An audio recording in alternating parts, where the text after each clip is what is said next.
Bienvenue à tous et merci pour votre fidélité à notre antenne, le direct qui vous informe sur tout ce qui est actualité à travers le monde entier. Nous sommes à quelques heures de la fête de la Nativité du Christ. Et pour mieux creuser le sujet, avoir le cœur net, nous avons un prêtre en plateau pour mener le débat. Son nom, Père Olivier Ajavon, vicaire à Sainte-Rita. Nous sommes bien sûr à Ouiti, Tokon Ouiti, à Lomé au Togo. Il est aussi prêtre de la communauté de l'Emmanuel. Mon Père, loué soit Jésus-Christ. À jamais, mon frère. Bienvenue. Comment allez-vous? Merci. Vous allez bien? Oui, super. Et comment ça se passe sur la paroisse Sainte-Rita à Ouiti, déjà, dans la démarche de la fête de la Nativité du Christ? Je dirais les préparatifs vont bon train. Oui. Les fidèles s'activent. Nous sommes dans cette période préparatoire à Noël que nous appelons le temps de l'Avent, qui a commencé depuis déjà 4 semaines. Nous sommes dans la 4e semaine. Et les fidèles se préparent activement, aussi bien spirituellement que matériellement, à la célébration de la venue de notre Seigneur Jésus-Christ. Voilà. Donc c'est aussi des activités spirituelles, des temps de confession et des enseignements, voilà, et des temps de culte aussi, du culte divin, de la messe, voilà, où nous saisissons l'occasion pour apporter un plus à la foi, pour préparer les fidèles à entrer dans cette démarche à la fois de conversion et d'attente pour la venue de notre Seigneur. Voilà. Pour la venue de notre Seigneur Jésus-Christ. Tout à fait. On va essayer de replanter bien le débat. D'accord. L'origine, bien sûr, de la célébration de cette fête de la Nativité du Christ pour les uns les autres. Voilà. Je dirais, Noël a une origine biblique et une origine historique. Disons ça comme ça. Origine biblique parce que avec les Saintes Écritures, nous savons qu'il y a eu un moment dans l'histoire de l'homme où Dieu est entré dans le monde en prenant chair. Voilà. Ce que nous appelons en termes techniques l'incarnation. Dieu s'est incarné, Dieu a pris chair. Et nous avons les traces depuis la Genèse, ce que nous appelons dans la Genèse le proto-évangile, au chapitre 3 de la Genèse, en parcourant tout l'Ancien Testament, et le prophète phare qui en a parlé, c'est le prophète Isaïe, et avec les évangiles, notamment Matthieu, Luc et Marc, qui en parlent énormément. Voilà. Jésus est venu, notre Seigneur Jésus-Christ est venu pour le salut du genre humain. Disons ça comme ça, sur la base. Il y a, je dirais, cette origine historique parce que, arrivé un moment, on a dû prendre une date. Et cette date, il y a beaucoup d'histoires autour que nous entendons. Voilà. Donc aujourd'hui, j'ai l'occasion, je peux donner quelques pistes d'éclairage par rapport à cela.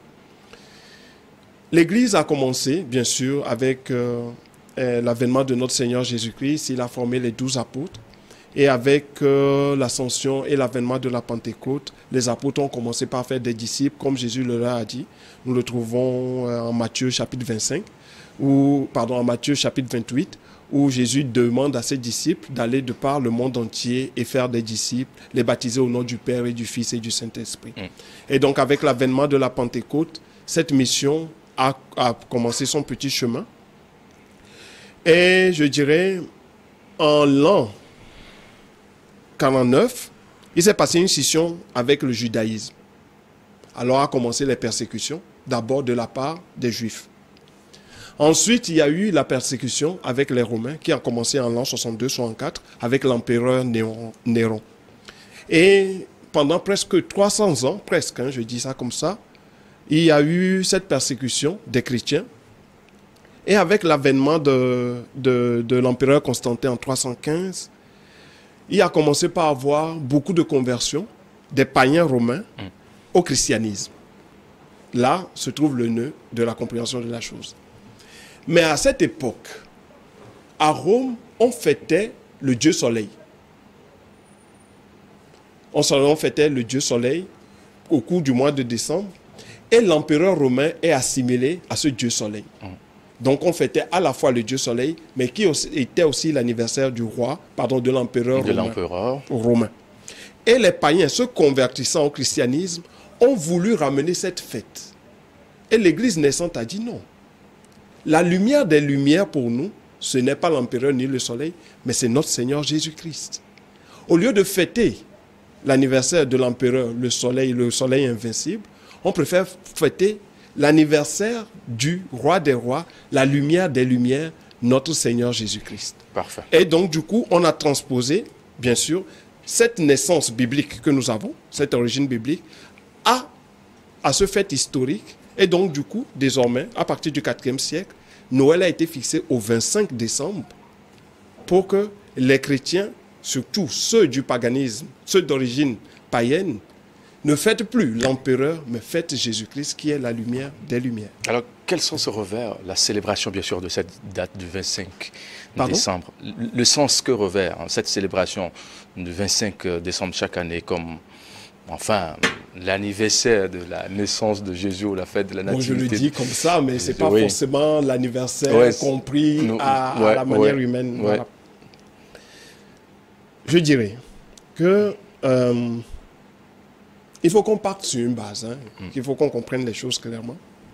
L'incarnation de Jésus-Christ n'est pas le fait, excusez-moi, de l'ennui de Dieu. Un peu comme si Dieu s'ennuyait, il avait besoin de venir sur terre, ce n'est pas du tout cela. Dieu a formaté un projet que nous révèle le premier chapitre de la lettre de Saint Paul apôtre aux Éphésiens.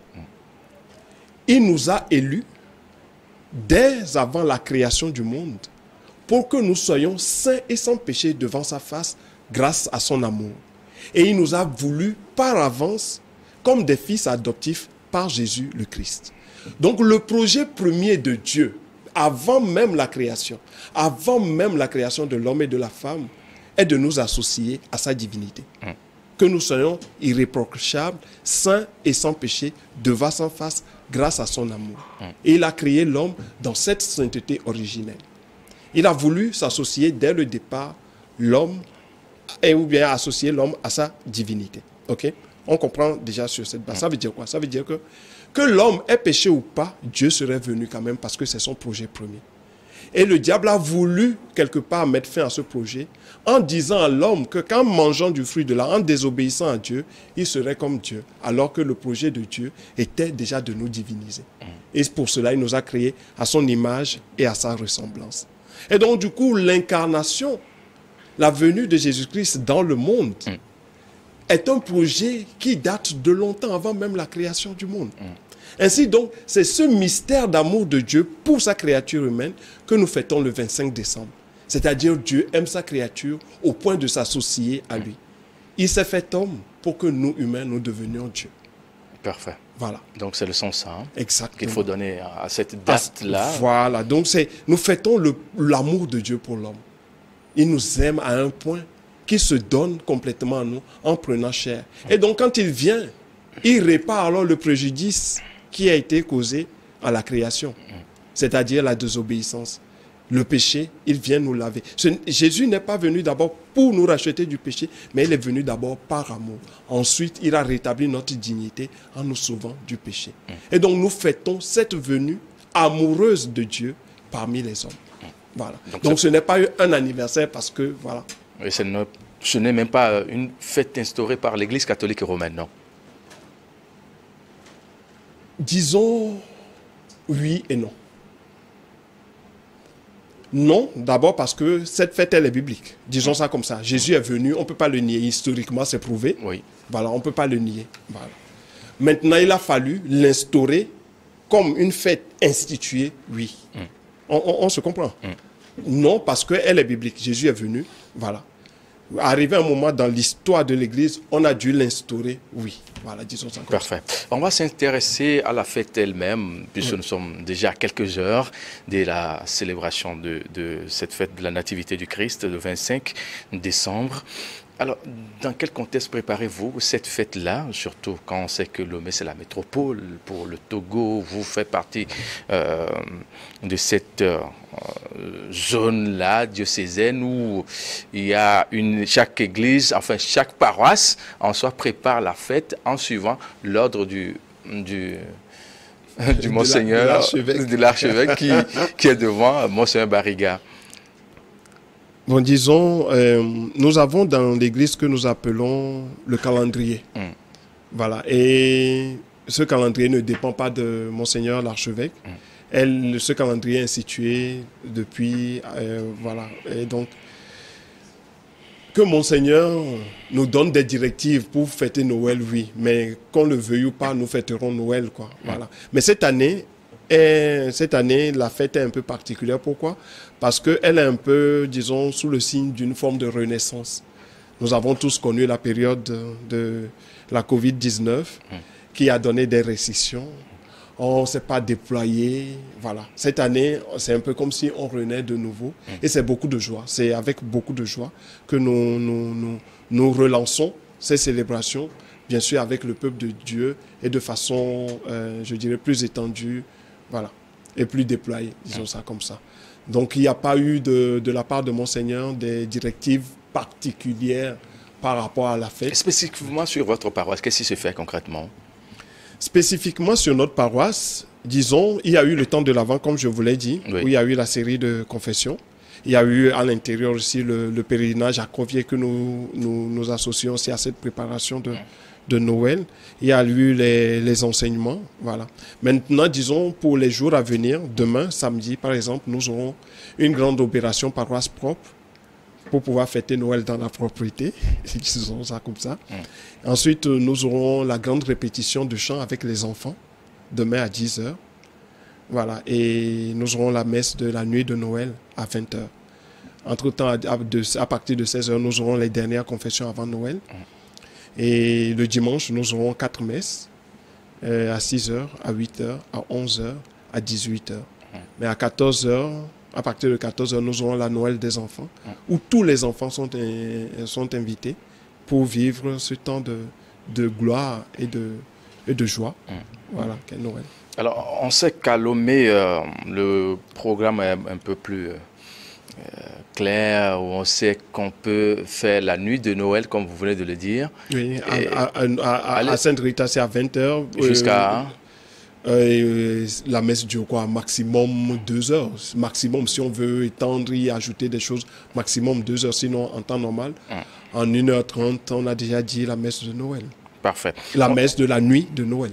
Voilà. Et après ça... Après ça, chacun fait le réveillon. Chez lui, il n'y a rien de spécial à la paroisse. Parfait. Je pose la question. Par contre, le lendemain, il y aura la Noël des enfants. Je pose la question parce qu'on sait que le nord du pays, tout comme les autres pays de la sous-région, est aussi confronté à ce problème de terrorisme depuis un moment. Et on sait qu'actuellement, il y a une note qui est sortie, interdisant bien sûr qu'une manifestation, que ce soit à l'église ou autre, au-delà de 22h, c'est interdit. Que pensez-vous de cette mesure-là? Dans quelle mesure vous pensez accompagner les uns les autres? Confrères, puisque vous êtes des prêtres, vous connaissez assez, que ce soit à Lomé ou à Saint-Cassé, vous connaissez tout sur le territoire togolais. Je dirais d'abord, cette norme est pour la sécurité de la population. Parce que l'Église n'est pas en marge de la population. Nous sommes au cœur de la population. Nous sommes la population. Et donc, si le gouvernement donne cette restriction pour que Noël se fasse en toute sécurité, nous ne pourrons que rentrer dans la ligne ou dans la droite ligne de cette restriction. Et je suppose que cette restriction est pour le Nord. Voilà. L'Église ne peut que rentrer en cela. Et la deuxième chose que je dirais, c'est nous sommes très liés entre nos prêtres. Nous avons une fraternité des prêtres du Togo, où quand il arrive des situations comme cela, on se soutient d'abord par la présence, par l'écoute attentive, par cette disposition à soutenir les autres. Parce que ce n'est pas évident. On veut bien fêter Noël, mais quand il arrive des récessions, en même temps, ce n'est pas un côté crucifiant à la chose, mais qu'il faut accueillir parce qu'il s'agit de la sécurité de tout le monde. On ne peut pas faire autrement. Du moment où c'est pour le bien commun, nous l'adoptons, nous avançons. Vous n'êtes pas peut-être la voix la mieux indiquée pour répondre à cette question-là, mais je la pose quand même. Qu'est-ce qui est fait concrètement au niveau de l'Église dans l'accompagnement de l'autorité pour pouvoir venir à bout à ce fléau-là qui gangrène au nord du pays, que ce soit au Togo, dans la sous-région, en ce qui concerne le Togo? Qu'est-ce qui est fait concrètement? Parce que vous êtes l'un des prêtres reconnus du diocèse. C'est assez délicat comme question. Vous allez à des rencontres souvent, il y a des directives, des messages, c'est là, devant aider les autorités politiques pour pouvoir venir à bout. Parce qu'on sait que pour la fête de la Tabaski, c'est des enfants qui revenaient de quelque part tard dans la nuit. Et comme ça, voilà, il s'est passé pas mal de choses dans le temps. Et on est aussi dans un contexte festif. On sait que il est bien interdit qu'on ne peut pas aller au-delà de 22 heures, par exemple, à Dapaon ou à Saint-Loaga ou à Saint-Cassé. Mais il y aura forcément des brebis galeuses qui peut-être vont outrepasser ces règles-là. Bon, comme je viens de vous le dire, l'Église n'ira jamais en opposition par rapport à des mesures sécuritaires, jamais. Parce que les mesures sécuritaires rentrent dans le sens du bien commun. On part sur cette base. La deuxième chose que je vous dirais, c'est il y a peut-être quelque chose que la population ne voit pas souvent, c'est que tous ceux qui font partie des instances décisionnelles de ce pays, beaucoup sont des croyants, musulmans ou chrétiens. Voilà. Et en particulier chrétiens, disons ça comme ça. Ils sont chrétiens, c'est-à-dire ce sont aussi nos fidèles. L'Église forme la conscience du peuple de Dieu au bien commun.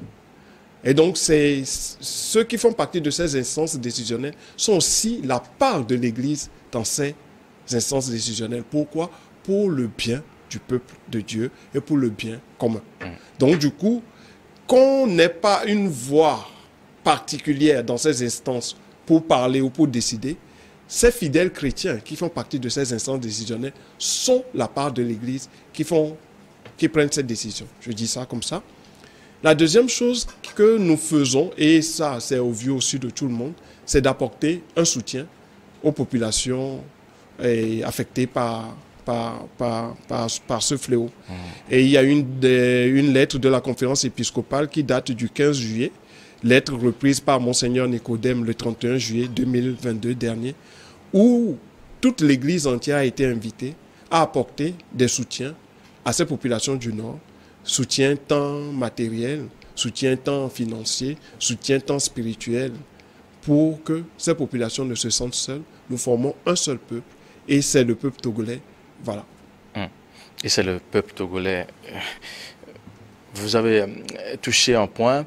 Il y a un instant, dans quel contexte un jeune, tout comme moi, parce que quand on parle de la fête, c'est d'abord du boire et du manger, ça et là. Chez le chrétien, prêtre catholique que vous êtes, comment vous concevez bien sûr cette fête-là, ou bien comment ça doit être célébré? Vous le voulez ou pas, on va sortir, hein?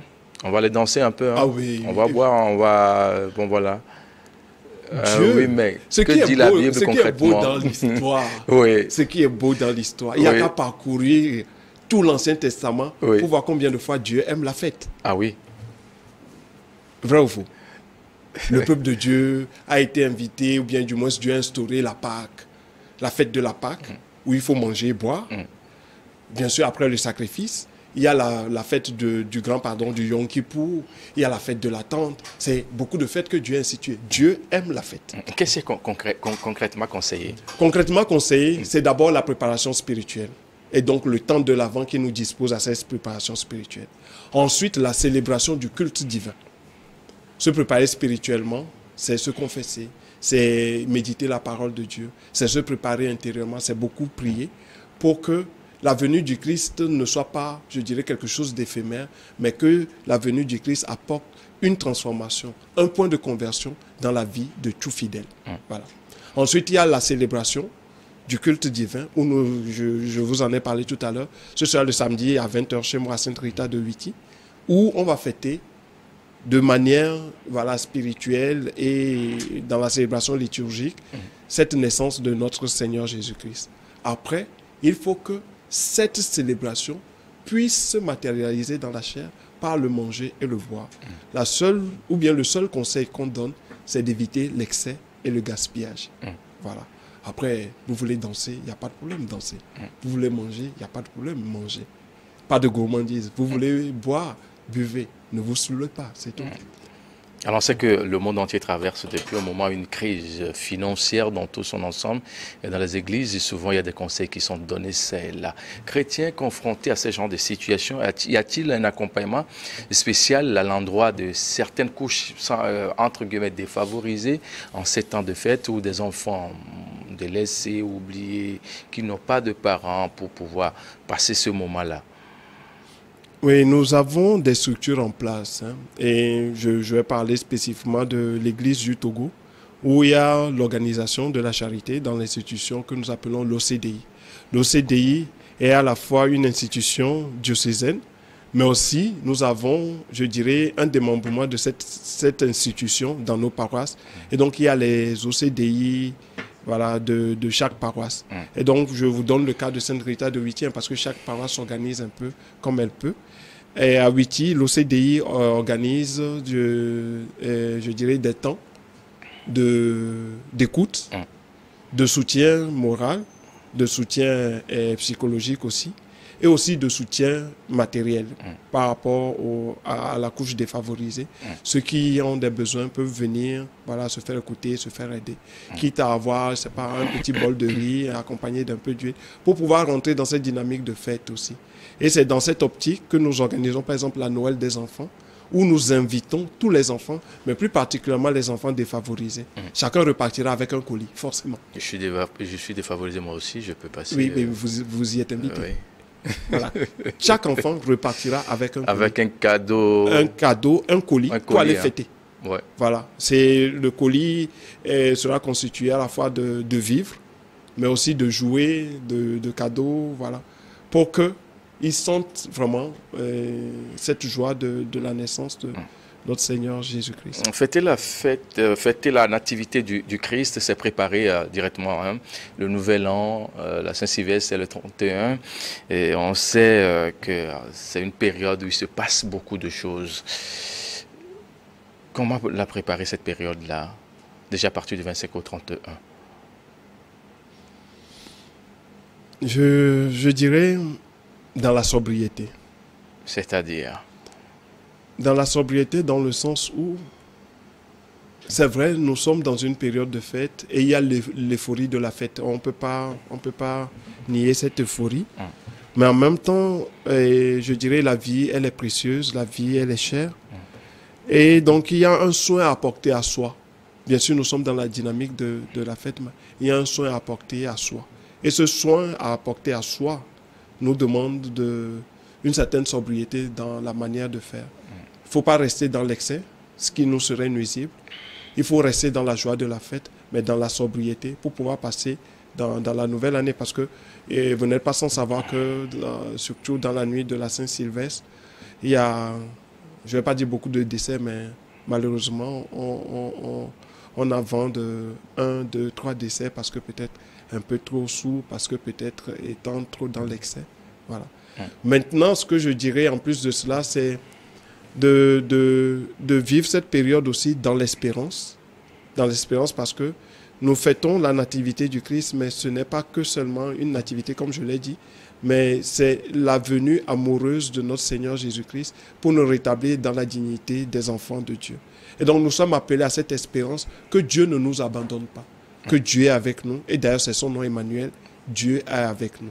Donc d'être porté par cette espérance à la fois dans une confiance, dans une disposition intérieure, dans la patience et la persévérance. Et Dieu qui est fidèle ne nous abandonnera jamais. Voilà. 31, la messe, minuit chrétien, très souvent après, ça se prolonge en fait. Vous comprenez ce que je voudrais dire par là? Attention, il faut lever l'amalgame. Minuit chrétien, c'est la messe de la nuit de Noël. La Saint-Sylvestre, c'est la messe de la nuit du 31.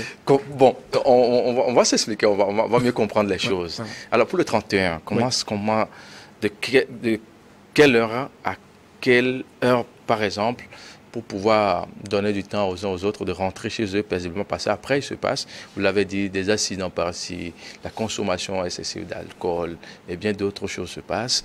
Cette nuit-là, on se prépare pour rentrer dans la nouvelle année. Oui. Voilà. Habituellement, hein, les paroisses s'arrangent à ce que la messe de fin d'année puisse, je dirais, couvrir les 2 années, disons ça comme ça. Oui. On commence un peu plus tardivement dans la soirée pour que nous passions dans la nouvelle année en pleine célébration liturgique. Habituellement, toutes les paroisses font cela. Maintenant, pour proposer des cadres sains de fête aux paroissiens, chaque paroisse organise la Saint-Sylvestre après la messe. Je vous donne le cas de Sainte Rita de Witi, après la messe, où nous allons faire tout pour passer le cap de la nouvelle année pendant la célébration. Après la célébration, nous aurons la Saint-Sylvestre à l'intérieur de l'église, pas à l'intérieur de l'église bâtiment, mais à la paroisse, sur la place Sainte Rita. On va avoir un mini-concert, il y aura à manger, il y aura à boire, mais c'est un cadre sain, où il n'y aura pas de débordement. Voilà. C'est d'autres chrétiens qui sont avec d'autres chrétiens qui fêtent ensemble.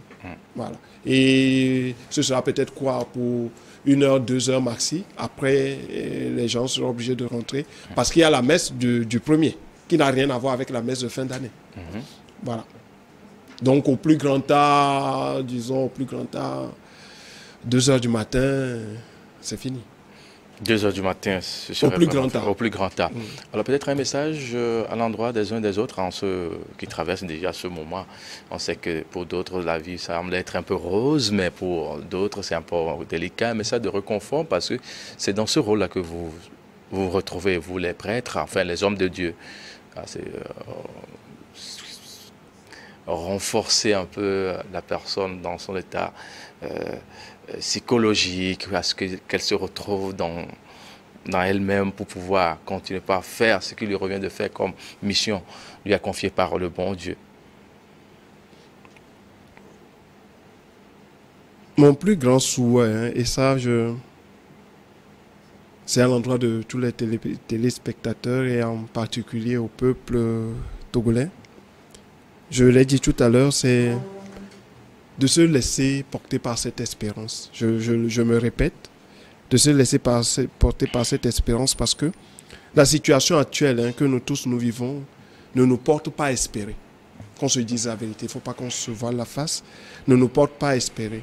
On a l'impression que nous allons de mal en pis et des fois même ça nous fait douter même de la présence de Dieu. De Dieu, oui. Hein. Voilà. Des fois, quand on est face à certaines situations, on dit, mais est-ce que Dieu, monsieur, vous êtes là quand même? Voilà, est-ce que Dieu existe? Ce qu'il nous faut comprendre, c'est que quand on médite, hein, on parcourt toute l'histoire biblique, rarement le peuple de Dieu s'est retrouvé dans la paix, hein, rarement. Mais à aucun moment, Dieu ne les a abandonnés. Dieu a toujours manifesté sa présence d'une façon ou d'une autre. Maintenant, après, c'est est-ce que nous sommes assez vigilants pour voir les différents passages de Dieu dans notre vie. Mais pour cela, il faut être porté par une certaine espérance. Et c'est ce que je souhaite à tous. De se laisser porter par cette espérance divine que Dieu ne nous abandonnera jamais. Voilà, ce n'est pas des paroles en l'air. Hein. Ah non, mais c'est on aussi, est d'accord. Voilà, c'est aussi une expérience biblique, c'est aussi une expérience personnelle, pas seulement à mon niveau, mais aussi au niveau de plein de fidèles chrétiens. C'est de se laisser porter par cette espérance. Dieu, il est fidèle. C'est déjà la fin, hein, pratiquement, de notre entretien. Mais on va dire juste un mot sur votre communauté de l'Emmanuel. Tout à fait. C'est à quel niveau et vous faites quoi en 1 minute au plus? La communauté de l'Emmanuel est une communauté charismatique catholique. Et elle regroupe à la fois des prêtres et des laïcs. Voilà. Et nous sommes à Idiranaoui. Ah oui. Et pas loin de la piscine Atlantide, ou bien pas loin de la maison de Mei Nyasingbe, pas loin du tout. Ah oui. Oui, voilà. C'est une référence dans le quartier. On ne peut pas ne pas donner sa maison comme indication. Ouais. Pas loin de la piscine Atlantide, pas loin de la maison de Mei Nyasingbe. Et nous sommes une communauté charismatique. Nous sommes nés dans les années 70 en France. Et notre spiritualité, c'est l'adoration du très saint sacrement, la compassion et l'évangélisation. Donc, je vous l'ai dit tout à l'heure, c'est à la fois prêtre et laïc. Et dans laïc, nous avons les jeunes, nous avons les célibataires, nous avons les mariés. Voilà, notre maison de référence se trouve à Idiranaoui. Et nous avons beaucoup de parcours que nous proposons aux jeunes aux couples, aux parents seuls et aux enfants. Voilà, ces parcours sont à la fois des parcours de formation humaine et spirituelle pour former l'homme. Voilà, pour que demain, dans la vie, que chacun puisse du moins s'affronter les aléas de la vie en comptant sur Dieu, dans la foi et dans l'espérance. Parfait. Voilà. Peut-être un dernier mot comme vœu de Noël et de Nouvel An, en 30 secondes, pour qu'on puisse se séparer. Foi, espérance et charité. Merci. Et amour, disons ça comme ça. Merci beaucoup à vous, Père Olivier Ajavon. Vous êtes bien sûr vicaire à la paroisse Sainte-Rita de Tokouin-Ouiti. Nous sommes bien sûr à Lomé au Togo et vous êtes également prêtre de la communauté de l'Emmanuel. Messieurs, mesdames, merci pour votre fidélité. On se dit à bientôt.